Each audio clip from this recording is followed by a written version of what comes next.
Nice.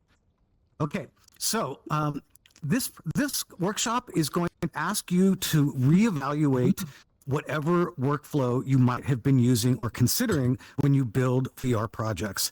I've been building VR projects since about 2017, and my old workflow was what most people use, which is I would hire. So I'm a director, a writer, a producer, but I'm not a VR developer. So I work with VR development crews like a producer director would work with their technical crew. So historically, how that looks is that you are working with like a Unity developer, and they are building your world. They're adding the programming. Maybe you're working with an avatar designer as well. And oftentimes that work is done remotely, certainly, nowadays. So I was working in my earlier phases, I was working with a developer who was in Australia, and our workflow was pretty straightforward. We would meet on Zoom. We would have conferences about the look and the feel of the world. I would share him, pictures and videos, and then he would go away to his Unity workstation in his home across the world and spend about a week building out a rough draft of a map, a level or a piece of the world that we're building. Then he would load that up into the cloud, and I would go in and I would be able to take a look at it, and then I would give him notes. I would tell him what I liked and what I didn't like, what needed changing, and those notes, those lists can be quite long. Then he would take all those notes, go away, and like a week later, he would upload his new world. We'll go back in, and we would go through that process. And you know how it is when you're giving notes. You might give somebody a note, and they get it like 75% right, but it's not quite done yet. So then you have to redo that note, and you have to redo the other note, and then new things come up. And so this kind of iterative cycle of working with a developer, when the developer is kind of in their own siloed world and I'm in my own siloed world over here, this process can be very time consuming, and it can be a little bit frustrating with the long series of notes that the developer is trying to address on their own by themselves. What ends up happening is that the process becomes less creative. You start finding yourself making less notes because you know how hard it is to get those notes right. So you start saying yes to things that you wouldn't normally want to say yes to because you just know how clunky this process is. Same goes with designing avatars or any other 3D pieces of your VR puzzle. So I know that's typically done, but here in Resonite, we have the ability to work in a very, very different way. Resonite is a game engine that you build from the inside out. What that means is that we can develop our work in a real-time collaborative sense. We can literally be on the planet of Palmetto, which is where we are right now, and we can build the planet out while we're all here together. We can use sophisticated in-game building tools to build our worlds. What that allows us to do is myself, the developer, the cast, the crew, we can all be in the same place together, building and working together in real time. This adds an enormous set of affordances for a project. First of all, it allows the developer to get immediate feedback from anybody in the session. And not only that, we can address all of those notes right then and right there. So if we're not happy with the color or fog volume or light or a texture, all of those notes can literally be expressed and fixed and then refixed right then and right there. So immediately the entire process becomes much more efficient, and you work much faster, and you get much more of the things that you want. You can say no to things and get those notes kind of fixed in a much more efficient way. But then on top of that, it also becomes much more collaborative and creative, because now you've got a bunch of brains working on something together. And that means that you get ideas from people who maybe would have not shared ideas in the more traditional process. So maybe an actor has a great idea that we never would have thought of. Oftentimes our work sessions look like, 2 or 3 people working on some 3D models, 1 or 2 people working on some coding. Maybe we've got a music player in the background. Some actors are huddled over there working on lines. It feels much more like a real theater production on a stage where you're seeing everybody kind of doing their own thing. This has given us the ability to make a project like Alien Rescue on a pretty small budget. And we can do some pretty cool things. So I want to show you guys 3 or 4 ways that we use Resonite in order to bring the meta movie to life. This is going to be a hands-on workshop. We're going to be moving around this map. You can see these numbers kind of in the air. So I want you guys to join us. We're going to first start by showing you how we can build some basic 3D models together. And this is a hands-on workshop. If you want to get involved with us, just stay near us and we will let you kind of do some building with us. So what we're going to do, this is the scene that we're in here is called the Palmetto Desert, and it's an early part of the meta movie Alien Rescue. We run experimental shows in Alien Rescue, and one thing we were experimenting with is locomotion, putting people in cars and letting them drive around. Would people get sick? Would they like it? Would it be too disruptive? We played around with this experiment for about 4 months, and as part of it, we built a jump for our actors to drive a car off of to make a really spectacular action sequence. The jump lives right over there by that rock, but you can see it's not there. We can put that jump together in about 5 minutes. So let's go over there now and we'll show you how that works. Just please follow us. You can walk, you can go into fly mode. We're going to head over there. Could you spawn me an avatar? I'm Magmorta. We see you out there. I mean, it's Okay, fine. we're going to Be put this yourself. jump It's not right between me and this rock. Yeah, it's So don't it's stand fine. between me and the Please rock don't or be- you're going to get a jump built on top of you. just go.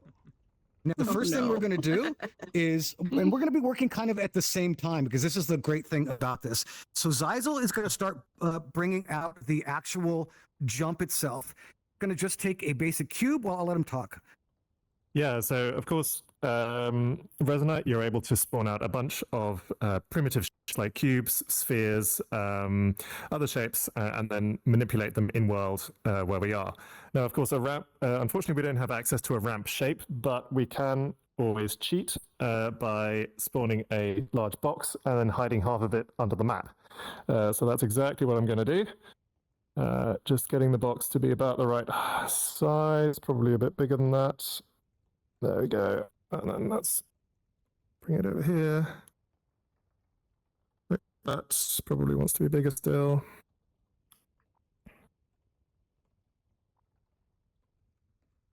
Okay, how's that for size, Jason? It needs to be a little bit longer to the left. Bit longer to the left. To Gotcha. my left, yeah. It wants to come out to about here. One About and a that? half, right? Something like that. This way, like and take then it. Other way, yeah, other way. yeah, Yeah, towards me. there you go. Gotcha. Yeah, Like great. that, There you on go. the left. Yep. Understood. Perfect. And then I'll try and bury it under the ground. While he does that, one of the things that we want to do is we want to make this ramp look like it's a piece of natural geography, not just a Hot Wheels ramp. So what I'm going to do is I'm going to spawn out some 3D rocks, just like all the rocks you see around here. These are all Okay. just 3D models. That looks great. Looks good. I'm going to spawn out some 3D rocks right here. Stand by, everybody. It's going to get heavy for a sec. Great. Now, all of these rocks are grabbable.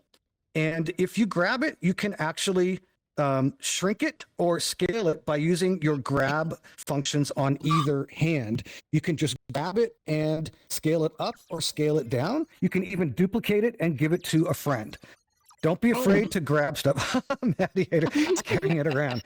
Now, what we're going to do here, folks, is I got fire. Oh, here you go. We want oh to. no.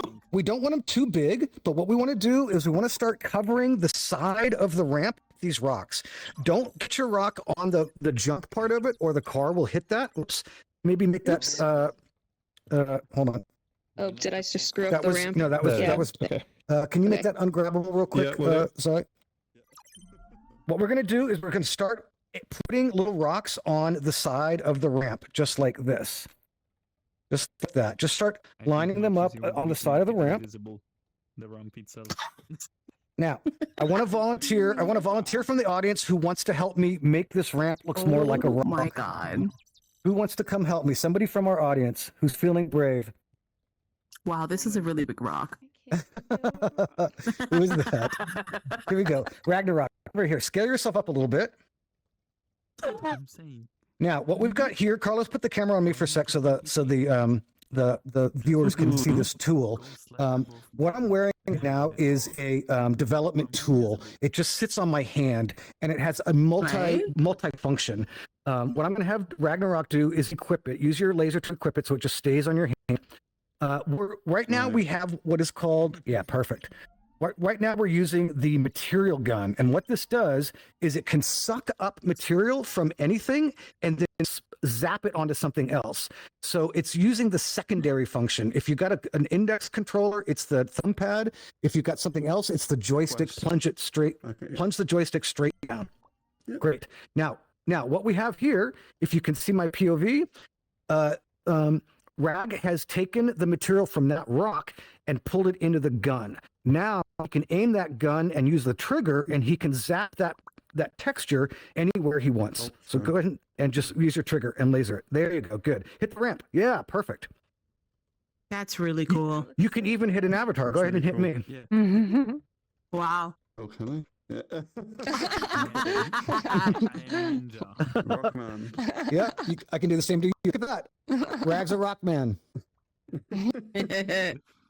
Okay, you can do undo on your radial menu. There's an undo button on the just there you go. Perfect. Now I'm back. Great. So what we can do is we can start zapping. Go ahead, Rag. Just start zapping those rocks. If anybody here wants to play with this tool, feel free to.